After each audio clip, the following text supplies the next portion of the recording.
જય સદગુરુદેવ સચ્ચિત આનંદ સ્વરૂપ ભાગ 11 સાખી લઈએ। કર્મની ખેતી લેને મન ચેતી, પંખીડાયા પરદેશી। ઉડી જાય પંખી પછી સુખી ખેતી, પીંડ મોયે કુછ લેના ક્યાં। હો પીંડ મોયે કુછ લેના ક્યાં।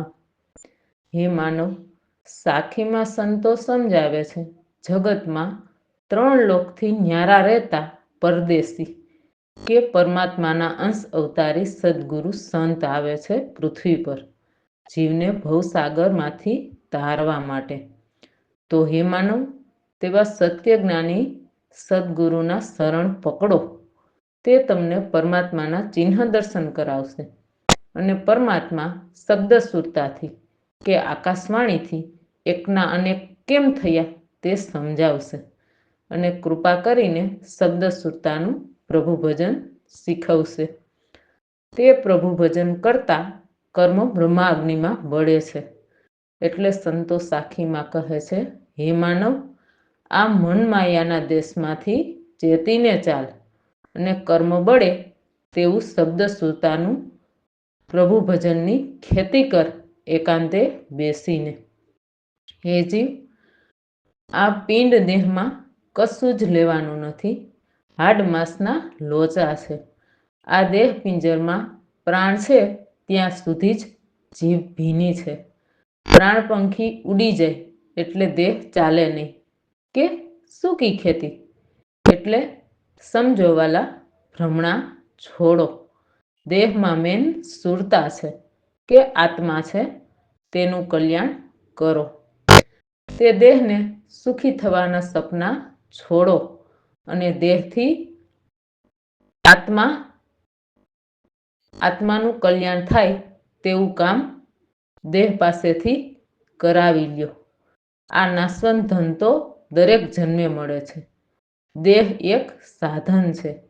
આ દેહથી કોની સાધના કરવી તે જોઈ અને જાણી ને સાધ્ય કરી ને સાધના દેહથી જ કરવી પડશે। એટલે દેહનો બહુ મોહ રાખવો નહીં।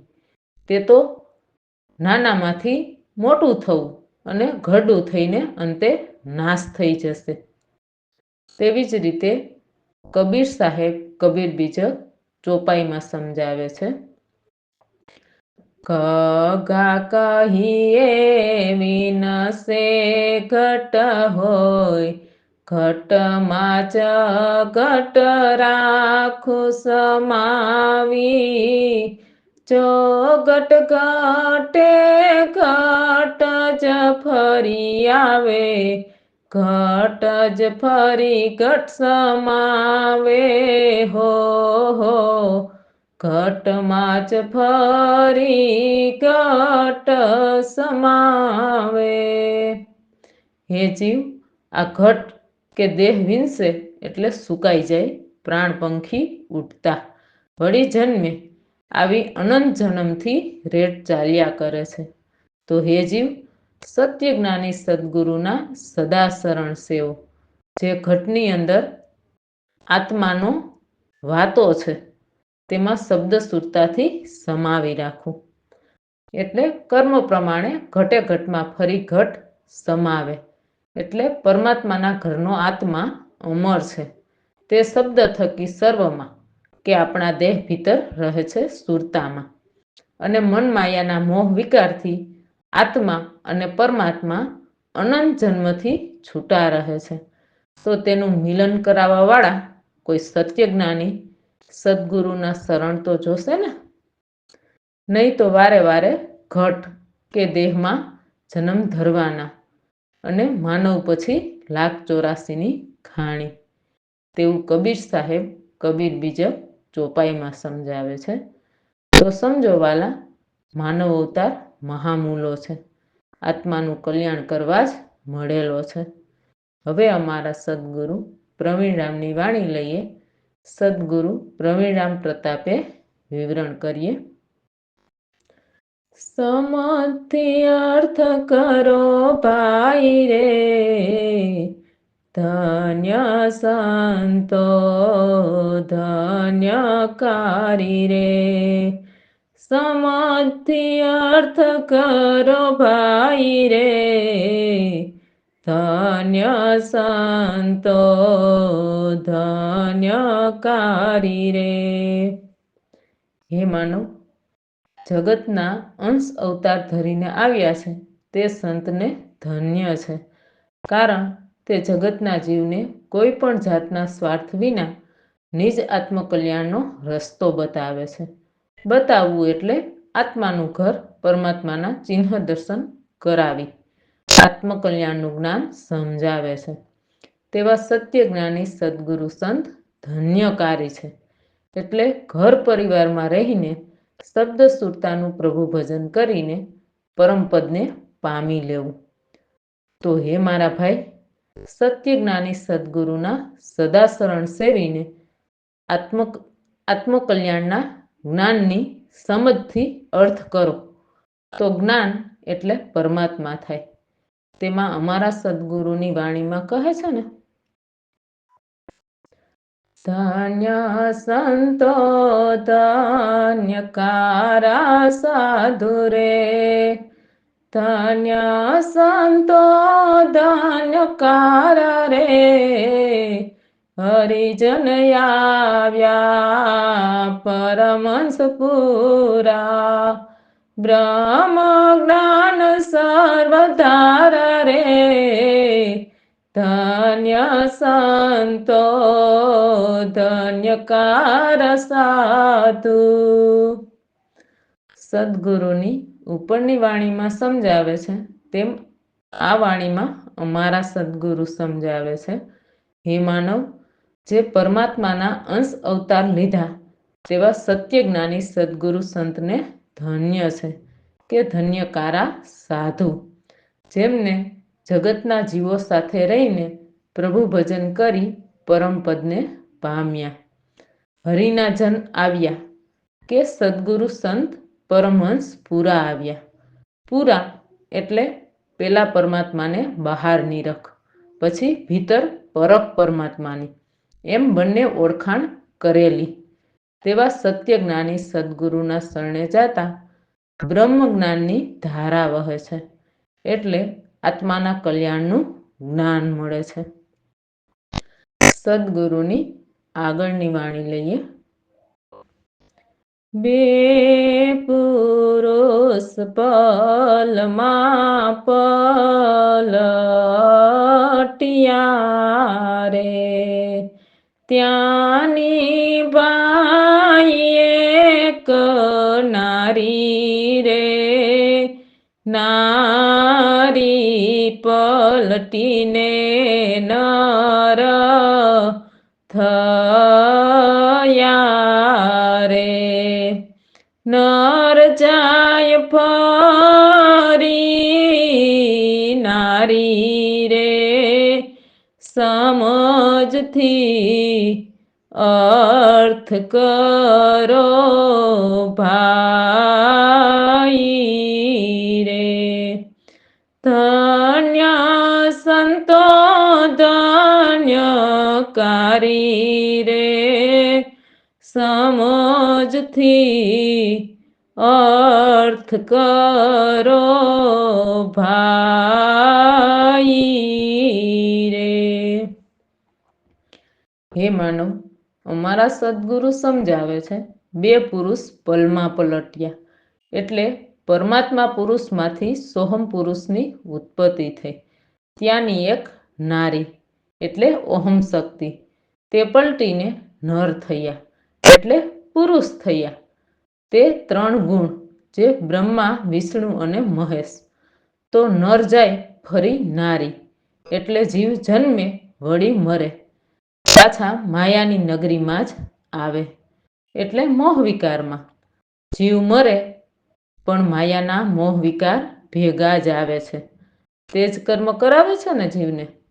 જુદી જુદી પ્રકૃતિમાં ક્યારેક લોભ, મોહ, લાલચ, ઈર્ષા, કામ, અભિમાન કે બેપણાના રાગ દ્વેષ.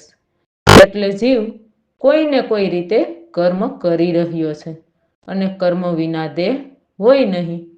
એટલે તો અમારા સદગુરુની વાણીમાં કહે છે ને, મનુષ્યના નિત્ય કર્મ છે તને યાદ હોય કે ના હોય. સુરતા ભજન નિત્ય કરવું તને યાદ હોય કે ના હોય. હે માનવ, તમને યાદ હોય કે ના હોય, પણ અમારા સદગુરુ સમજાવે છે મનુષ્યના નિત્ય કર્મ છે મનમાયાના. આ દેશમાં કોઈને કોઈ રીતે કોઈને લોભ, લાલચ, સ્વાર્થ, ઈર્ષા, અભિમાન કે મારા તારાના રાગ દ્વેષ વગેરે. તો હે માનવ, તમે કોઈ સત્યજ્ઞાની સદગુરુના શરણે જઈને પરમાત્માને નેણે નિરખી સમજીને કર્મો બ્રહ્માગ્નિમાં બાળવા માટે સદગુરુની કૃપાથી શબ્દ સુરતાનું પ્રભુ ભજન નિત્ય કરવું. તમને યાદ હોય કે ના હોય, અમારા સદગુરુ વાણીમાં યાદ અપાવે છે. એટલે મનન કરજો સંતોની વાણીના શબ્દો. કોઈ કહેતું હોય મારે ક્યાં કર્મ છે, પણ વાલા કર્મ વિના દેહ ન હોય. સદગુરુની આગળની વાણી લઈએ. વિનાને નથી એક નગર જોયા રે, મહિમા નગરનો ભારી રે. કર વિના વાચા મધુર વાગે, રાગ છત્રીસો ન્યારા રે. સમજથી અર્થ કરો ભાઈ રે, ધન્ય સંતો ધન્યકારી રે. સમજથી અર્થ કરો ભાઈ રે. હે માનવ, અમારા સદગુરુ સમજાવે છે શબ્દ સુરતાનું પ્રભુ ભજન કરતા ભીતર આંખ વિના એક નગર જોયા. નગર એટલે પરમ પરમાત્માનું ધામ જોયું. તે પરમ પરમાત્માનો મહિમા બહુ ભારી છે. હાથ વિના મધુર વાજા વાગે, મન માયાના 3600 રાગ ન્યારા રહે છે. એટલે નાદ તે ત્રિપુટી સુધીના છે તેવું અમારા સદગુરુ વાણીમાં સમજાવે છે. તેવી જ રીતે સંતો વાણીમાં કહે છે ને, પલમાહી મનડું પડશે ચેતીને, ચાલો રે જોતા પાછું નવ ચડશે. ચેતીને ચાલો રે. અમારા સદગુરુની વાણીમાં સમજાવે છે તેમ સંતોની વાણીમાં સમજાવે છે. હે માનવ, મનમાં 36 રાગમાં અટવાવાનું છોડો. તે નાદ ત્રિપુટી સુધીના છે. તાલ, મંજીરા, પડતાલ વગેરે અવાજથી મનને મોજ આવે છે, પણ પરમાત્માનું પદ મનમાયાથી પર છે. તે પરમ પરમાત્માના નગરનો મહિમા બહુ ભારી છે. માટે પલની જિંદગી છે, ક્યારે દેહ છોડવાનો થાય તે નક્કી નથી. માટે માયાના દેશમાંથી ચેતીને ચાલો વાલા. આ મનુષ્ય તન કે અવતાર જોતો હશે ત્યારે નહીં મળે. કારણ મનુષ્ય અવતાર પછી 1,84,ની ખાણી. એટલે મનન કરજો સંતોની વાણીના શબ્દો. સદગુરુની આગળની વાણી લઈએ. વિના ઘટાએ વાદળ ગરજે, વરસે અમૃત ધારા રે, ગુરુના પ્યારા ઉત્તમ જિજ્ઞાસુ, પીવે સાચા સંત પ્યારા રે, સમજથી અર્થ કરો ભાઈ રે, ધન્ય સંતો ધન્યકારી રે, સમજથી અર્થ કરો ભાઈ, ધન્ય સંતો ધન્યકારી રે. હે માનવ, અમારા સદગુરુની વાણીમાં સમજાવે છે, ભીતર શબ્દ સુરતાનું પ્રભુ ભજન કરતા વિના ઘટાએ વાદળ ગરજે, એટલે અવાજ આવે છે ઘણણ ઘણણ વર્ષે અમૃત ધારા. ગુરુ પરમાત્માના પ્યારા આત્મ ઉત્તમ જિજ્ઞાસુ, એટલે પ્રભુ ભજવાની લગ્ની હોય તેવા સત્ય જ્ઞાની સદગુરુ સંત શબ્દ સુરતાનું પ્રભુ ભજન કરી અમૃત રસ પીવે. તેમાં સંતોની વાણીમાં કહે છે ને, સંતો અનહદ જ્ઞાનય મારા, સમજ્યા સંત ચલણ ન ચૂકે, પિંડ બ્રહ્માંડ ને પારા, સંતો અનહદ જ્ઞાનય મારા. અમારા સદગુરુની વાણીમાં સમજાવે છે તેમ સંતોની વાણીમાં સમજાવે છે. હે કહેવાતા સંતો ભાઈ, પરમાત્માના જ્ઞાન તો માયાની હદ અને મનની બે હદ છોડીને પરમાત્માના ઘરનું જ્ઞાન અનહદ ઘરનું છે. જે સદગુરુ સંત સમજ્યા સત્ય જ્ઞાન, એટલે લગ્ની લાગી પ્રભુ ભજવાની, તે શબ્દ સુરતાનું પ્રભુ ભજન કરવાનું ચલણ ચૂકે નહીં, એટલે કાયમ અભ્યાસ કરે સુરતાથી, પિંડ અને 14 બ્રહ્માંડથી પર માલે, જે પરમ પરમાત્માના પદમાં. તેવું સંતો વાણીમાં સમજાવે છે. સદગુરુની આગળની વાણી લઈએ. દેહ વિના ત્યાં દેવ બિરાજે, બહુ જ લાગી છે યારી રે, ગુરુ પ્રવીણ રામ કહે સાંભળો સંતો, હું ત્યાંની બલિહારી રે, સમજથી અર્થ કરો ભાઈ રે, ધન્ય સંતો ધન્યકારી રે, સમજથી અર્થ કરો ભાઈ રે. હે માનો, અમારા સદગુરુ સમજાવે છે, જ્યારે પ્રભુ ભજવાની બહુ જ લગ્ની લાગી રામ નામમાં, ત્યારે ભીતર પ્રભુ ભજન કરતા કરતા જોયા દેહ વિના દેવ બિરાજે છે, જે ગુરુ પરમાત્માને કહે છે. અમારા સદગુરુ કહે છે, હે કહેવાતા સંતો ભાઈ, તમે સાંભળો, હું ગુરુ પરમાત્માના ઘરની જ વાત કરું છું. તે વિદેહી સ્વરૂપે રહે છે, એટલે દેહ વિના દેવ કહે છે.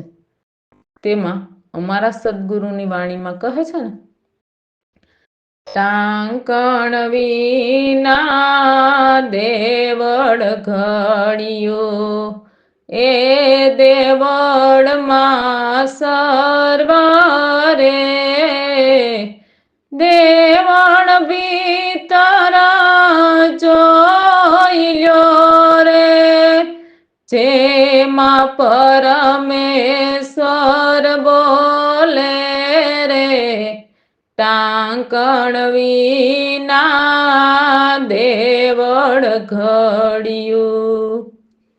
હે માનવ, આ ગુરુ પરમાત્માએ કોઈ પણ જાતના ટાંકણ વિના દેહ દેવળ ઘડ્યું છે, એટલે વિદેહી સ્વરૂપે રહીને. એ દેહ દેવળમાં સર્વ છે, જે બહાર છે તે ભીતર છે. તો હે માનવ, કોઈ સત્ય જ્ઞાની સદગુરુના શરણે જઈને બહાર પરમાત્માના ચિહ્ન દર્શન અને દેવદેવીના ઘર જોઈ લ્યો તમારી ચર્મ દ્રષ્ટિથી. પછી સદગુરુની કૃપાથી શબ્દ સુરતાનું પ્રભુ ભજન કરી ભીતર જોઈ લ્યો, જેમાં પરમેશ્વર બોલે છે. એટલે સબ ઘટમાં એક જ પરમેશ્વર પ્રભુ રહે છે. કહે છે ને સંતો, બોલે બોલાવે સબઘટ બોલે, સબઘટ માહી રિયો સમાય. એટલે બોલે છે કે બોલાવે છે તે જ બોલાવે છે. અષ્ટમી માયાના 8 તત્વ થકી 5 તત્વ અગ્નિ, પૃથ્વી, વાયુ, જળ અને આકાશ, 3 ગુણ રજોગુણ, તમોગુણ અને સત્વગુણ. એટલે ત્રિગુણી માયાના અષ્ટકમળદળ પર મન બેઠું છે. જેવા તત્વ પર મન બેસે તેવું જીવ વિચારે, બોલે અને જીવે. ગુરુ પરમાત્મા મન માયાના તત્વમાં આવે નહીં, એટલે તે ત્રિગુણી માયાના 8, 9મો નિરંજન, 10મા ગુરુ પરમાત્મા રહે છે. એટલે મનન કરજો સંતોની વાણીના શબ્દો. રામ ભરોસે.